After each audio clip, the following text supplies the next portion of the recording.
welcome back to my lore series on aspects of more here on Geekanomicon. This is book 5, and we're going to be talking about the leader of this group called the Walkers of the Storm. That's Grimrose. Grimrose has been with me for a long ass time. She's been with me a while. There's a big personal history with the character, which I'm not going to get into here. But let's talk about Grim. She's a dark elf, necrotic knight. You're wondering what those are. We'll get into them a little bit. She lost her sister when she was sacrificed. When her sister sacrificed herself to destroy the entity that wrecked their home. Her sister was a banshee, and the banshee whale is used on one target specifically most of the time. Something that Orcus or the Grim Reaper or whoever that are following within death regime, that's what they do.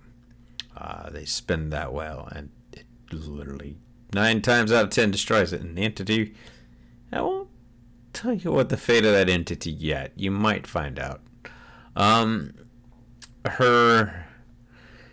Grim's rigidness was a key factor. The walkers have been around for a long time. Major Icon, that I mentioned earlier, was one of the founding Walkers of the Storm.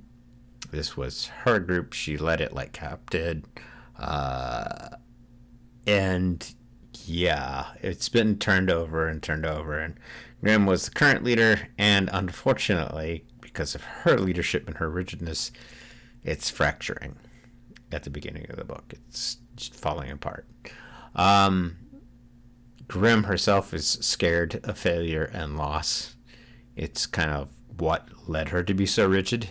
So she's going to have to find some way to meet everybody halfway so the team doesn't dissolve completely.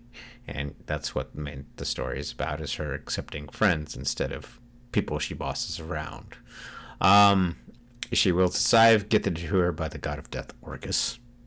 It's a pretty big scythe. It's pretty freaking cool. Originally, I had it as a sword, but I had too many sword wielders. I'm like going, you know what? It makes sense, and she's a necrotic knight. Let's just make it a scythe. And a really cool one because it's got an ebony blade and a handle that seems like it's made out of wood, but actually a little bit more than that. She can call upon the spirits of those who have passed to give her strength. Now, that's a mixed bag, and it's similar to another character that's coming up in book 6. But with her, it's typically getting an infusion of strength, quickness, insight. She never knows what's going to happen with it. Whereas when you find out more about the shaman that's in book 6, they have a little bit more control because they can have actual conversations. Grim doesn't never know what she's going to get when she does it. And sometimes it helps, sometimes it doesn't. And that's Grim. I hope you guys like a look at her, because she's one of my characters that's kind of mixed up. And I know you're probably going, you got a lot of elves. I do. I have a problem with elves. I also have a problem with putting humans in things, because you know what? I'm human, and I don't want to read about a human. I want to learn more about fantastical races. That's what I've always gleaned toward. And in this entire team, there's no humans on this team, as you'll see, as we'll get into in the near future. And thank you for listening.